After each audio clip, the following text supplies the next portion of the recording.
Hello everyone. In this video, we are going to talk about valuing a particular stock or in general valuing a particular asset, and we'll be introducing few key concepts that we use while we are doing an intrinsic valuation calculation of a stock, right? So let's get started. Now, what exactly do we mean by the term value, and why is this value so important in this environment where we have abundant of information about the stock prices, like let's say the market close at this level, the Sensex has reached the levels of 50,000, Nifty has broken these levels and all. So why within this plethora of information that we have, why does value play a important role, right? So these are the few things which we'll try to address in this particular video. So I'll just quickly go through the contents of the slide. So Oscar Wilde, the famous Irish author, has once defined a cynic as a person who knows the price of everything but value of nothing, right? And I think this is very much true in today's investing environment where everyone knows price of what was the closing price of, let's say, Reliance or HUL or Rain Industries or any particular stock. But have we really wondered, like, let's say Reliance has a market cap of 13 lakh crore. So, but then what exactly is the intrinsic value of the entire business, or for any other for any business for that matter? Like, so have you ever given it a thought, like what exactly could be the intrinsic value of the entire business, or maybe the intrinsic value of a particular stock if we are trying to buy a particular stock in general, right? So this core philosophy of value investing is that the investor shouldn't pay more for an asset than it is worth. And I think it is common sense, right? If we know that this particular asset is selling for 100 rupees, for example, then why do we have to pay 120 or 130, right? Now, if we are paying 120 or 130, anticipating that there are others in general who are willing to pay more for that, then that is not investing, right? I think in the earlier videos we saw the difference between investing and speculation. Then in that case, that is speculation, or to put it in a very crude way, it is gambling more or less, right? Core philosophy of value investing is that once you try to find out the intrinsic value of a business, try to buy that business at a particular discount to that fair value, right? And thus it becomes imperative again, that why do we have to assess the fair value of an asset before we buy the entire business or buy the stock of that business. Now, a key point here is that we buy an asset, let's say a stock for an example, for the cash flows that we expect that particular asset to generate over its lifetime, right?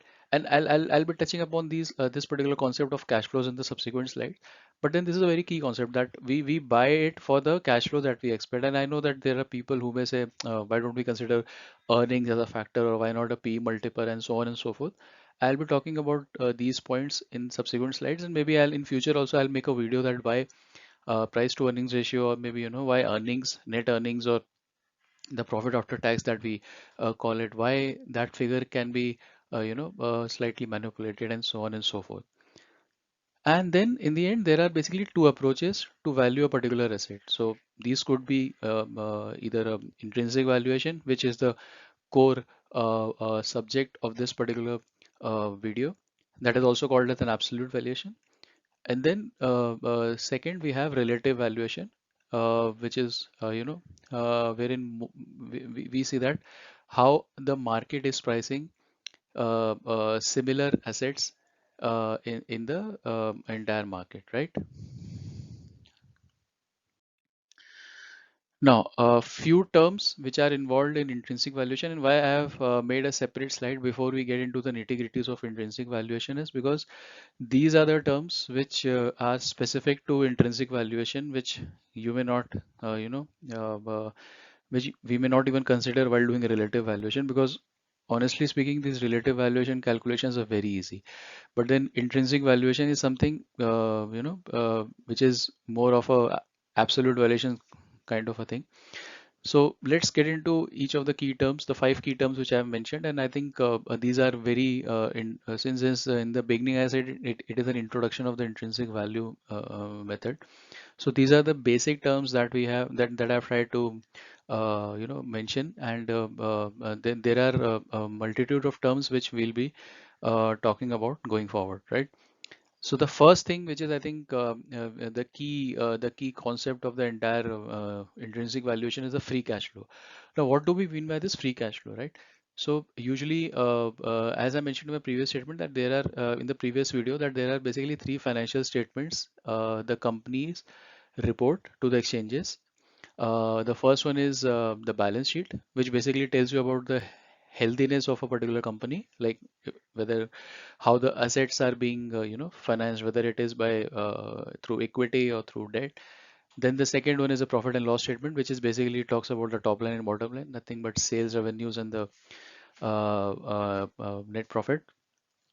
And the third one is the statement of cash flows, which basically talks about the different cash flows from different activities, like cash flows from operations, cash flows from investing activities, cash flows from financing, and so on and so forth.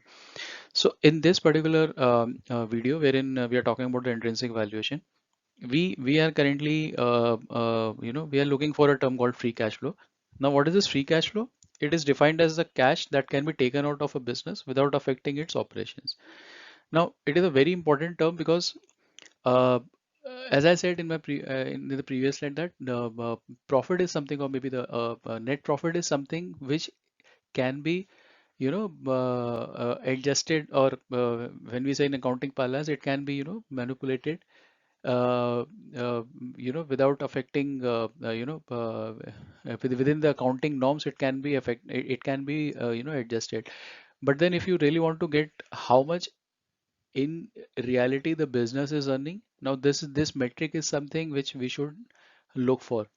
And Warren Buffett has usually called this free cash flow as owner's earnings, and basically he has termed this free cash flow to equity. So again, there are two bifurcations to this. I mean, there are two types of free cash flow. One is free cash flow to firm, and one is free cash flow to equity. So that is something which we are going to talk in the part two of this video.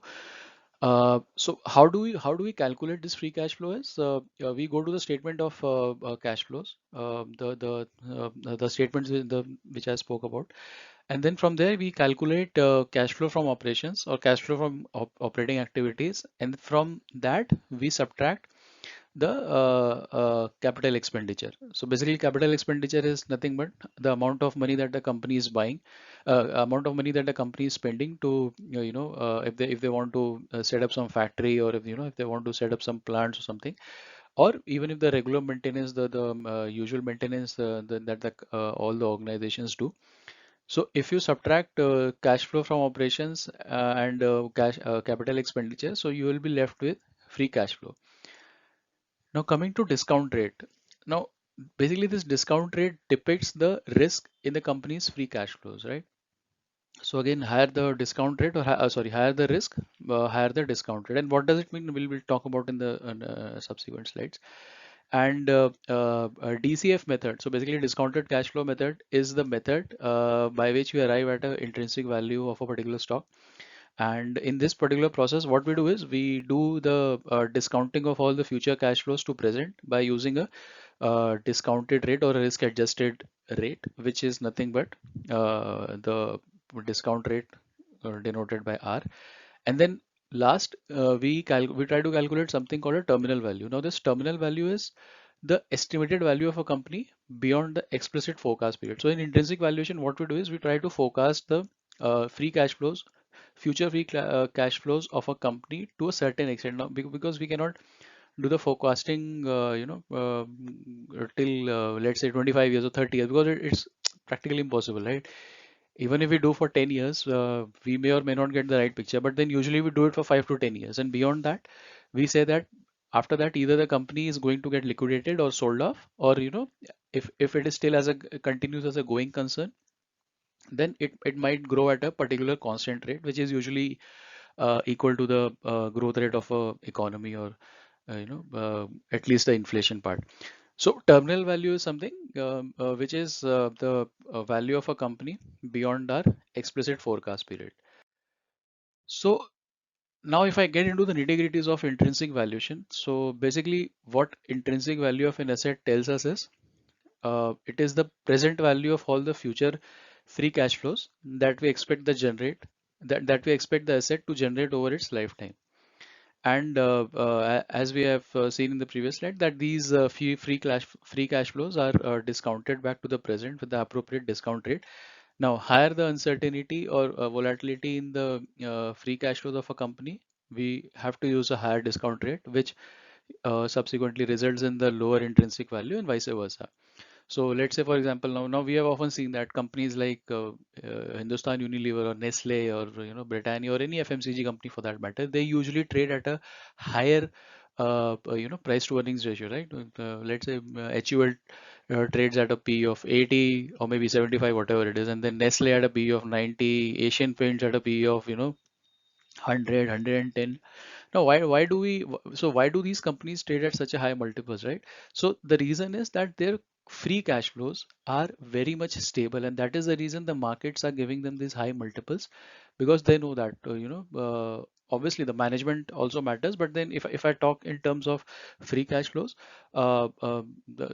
these companies have a stable these companies have some very much stable free cash flows, because of which these are getting a very high valuations. And s- hence the intrinsic value of a company, which is I have written as an IV, mathematically can be represented as a free cash flow of a year discounted by the particular risk adjusted discount rate, right? And this is the formula that is usually used for calculating the intrinsic value of a company. So I know that we may get bogged down by a lot of these formulas and all, but then it's a very simple formula. If I just do a compounding at a particular rate, so what I'm doing is I'm discounting the future free cash flows to the present, and then when we uh, add all these things and divide it by the number of shares outstanding, we get a intrinsic value of a particular share of intrinsic value of a stock. So to give you an example, like how do we calculate? And this is just a very simple example, because this is not how things are there in reality. But then again, just to explain the concept that what and all we have discussed. So I've taken a very random example, like suppose that there is an imaginary debt-free company. Now this is very important that I have considered a debt-free company. Let's say call it as an ABC, whose current market cap is 400 crores. So I have not gone into the what are the current share price, or how many outstanding shares are there in the market. So I've taken in totality that what is the total market capitalization of a particular company. So let's say in this case it is for 400 crores. And if an investor has gone through the statement of cash flows for the last year, let's say, now he has seen that last year the cash flow from operations for the last year was somewhere around 100 crores, right? And from the statement of cash flow from investing, yes, seen that this particular capital expenditure was 20 crores, right? So as per the formula of free cash flow, we can simply calculate that free cash flow in this case would be cash flow from operations minus capex, which is nothing but 80 crores, right? Now, again, for the matter for simply for explaining the concept of this whole DCF and intrinsic valuation, let's assume that the company's free cash flow remains constant for the next 10 years. Now, this is a very very highly optimistic assumption that I've taken, but then let's assume it for the time being. And let's say that the free cash flows of the company, which is 80 crores for this particular company, let's say these free cash flows remain constant for the next 10 years. And after that, it is being sold for 10 times its free cash flow, which is 800 crores, right? 80 times 10 is 800 crores. So, assuming a discount rate of 15% and with no cash or cash equivalents at hand currently with the company, we can define the intrinsic value of a company as follows, right? So what I've done is I've prepared a table. In the first column, I have year, which is first year, second year, third year, fourth year, and so on and so forth till the 10th year. And after 10th year, the company, the assumption says that the company sold off for 10 times its free cash flow, which is 800 crores in this case, right? So for the second column, it states the free cash flow in crores. What is the free cash flow? So in again, we have assumed that the free cash flows remain constant throughout the year. So I've taken 80, 80, 80 all the way till year 10, and then it is being sold off for 800 crores, which is 10 times the free cash flow. And then what I've tried to do is we have tried to calculate the present value of these future free cash flows, right? So 80 crore is let's say if I talk about the first row, the I'm getting 80 crores after first year, right? But then that 80 crores, what is the present value of that 80 crores which I'm going to get after 1 year, right? So what I've done is I've simply discounted that 80 crores back to present value. So value of 80 crores which I'm going to get after 1 year, what is the present value of that 80 crores is something which I've tried to note it down over here. And then this I've done it for the entire 10 years, right? So this is as simple as that. So last column, if you see, you will get the present value of this future cash flow in crores, right? So what does these future cash flows mean to us in present? And then similarly, I have done it for all the years. So let's say for first year, 80 crores after 1 year is equivalent to 70 crores in present value. Let's say 80 crores of year 6 is equivalent to 35 crores of present value, and so on and so forth. And then the company is being sold off for 800 crores in after 10th year, which is equivalent to 198 crores of present value. And like this, if we just add all these future cash flows and arrive at the present value of future cash flows, we'll see that it comes approximately around 600 crores. So what can we conclude from this, right? Now, is the company overvalued? Is the company undervalued? So we need to compare this particular value with respect to the current price at current market price at which it is trading, right? So as we have seen in our example, that this current market price is 400 crores, which is the market cap of the entire business. And since we have found the intrinsic value of the business to be around 600 crores, so we can see that there is a great margin of safety of around 33% in this case. So since the intrinsic value of a business is greater than the current market price of a business, we can conclude that the company ABC looks to be undervalued. Again, why I'm not saying it is undervalued, because this entire concept of valuation is based on assumptions, and I think it's a very valid thing that all these valuations are more of an art than science. So there is no precise number. I think we spoke in our one of the previous videos that this entire this concept of valuation is more of a art than science, right? And hence we can conclude that the company is undervalued as per absolute valuation standards. From a valuation standpoint, company looks to be undervalued. But that doesn't mean that just go to the market and buy the shares of this company as much as you can or as much to your capability. But because we still have to do some due diligence from qualitative standpoint, right? Like let's say we need to do a background check of the management, whether management is capable of expanding the company, or at least the management is ethically competent. Are they a good capital? Are they good capital allocators? There are the figures that we have seen do not have any sort of anomaly. The figures are not have been tampered, or they have been adjusted accordingly to meet the investors requirements and so on and so forth. So we have to still do all that due diligence. But then from a quantitative standpoint, from an intrinsic valuation standpoint, this company looks to be undervalued with a fair margin of safety, right? Now, before concluding this video, there are a few things which I wanted to tell about the intrinsic valuation part. The key assumption is intrinsic valuation is that the markets are not efficient every time, and hence a shrewd value investor can take advantage of this mispricing. Now, there are basically two school of thoughts that markets are efficient, and there are some people who say that markets are not efficient. So there is no point in arguing whether markets are efficient or not. And in this case, EMH stands for the efficient market hypothesis. So there is no point in getting bogged down by whether markets are efficient or inefficient. It is just that the basic assumption in while doing a intrinsic valuation is that there are some anomalies, there are some mispricing in the market, and if you can if you have an eye for spotting those mispricings, definitely you can take advantage of these conditions in the market. Second point is that even if an investor correctly assesses the intrinsic value of a company with a sufficient margin of safety, it doesn't guarantee him that he or she is definitely going to make money in the markets very soon. And thus it is very much important that investing should be a long term game than a short term, because short term there are so many fluctuations, we don't know what's going to happen, and there are so many macroeconomic things going on, so many factors going on, we really never know. But over a long period of time, we can say that yes, the markets are efficient and all the companies are uh, valued accordingly as per their earnings. If a company is profitable, its stock is going to get higher. If a company is not profitable, the stock price is going to take a beating, right?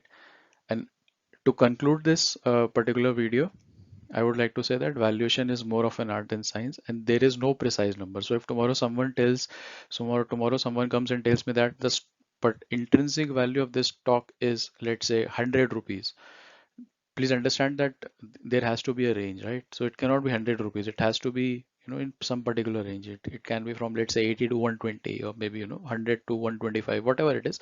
There is no precise number for any intrinsic valuation. There is always a range, and hence the concept of margin of safety is so paramount while doing a intrinsic valuation calculation. So guys, that's all for today. If you have any doubt, any point which you have not understood in this particular video, you can drop in your queries in the comment section. I'll try to address as much to my knowledge as possible. Thanks everyone for your time.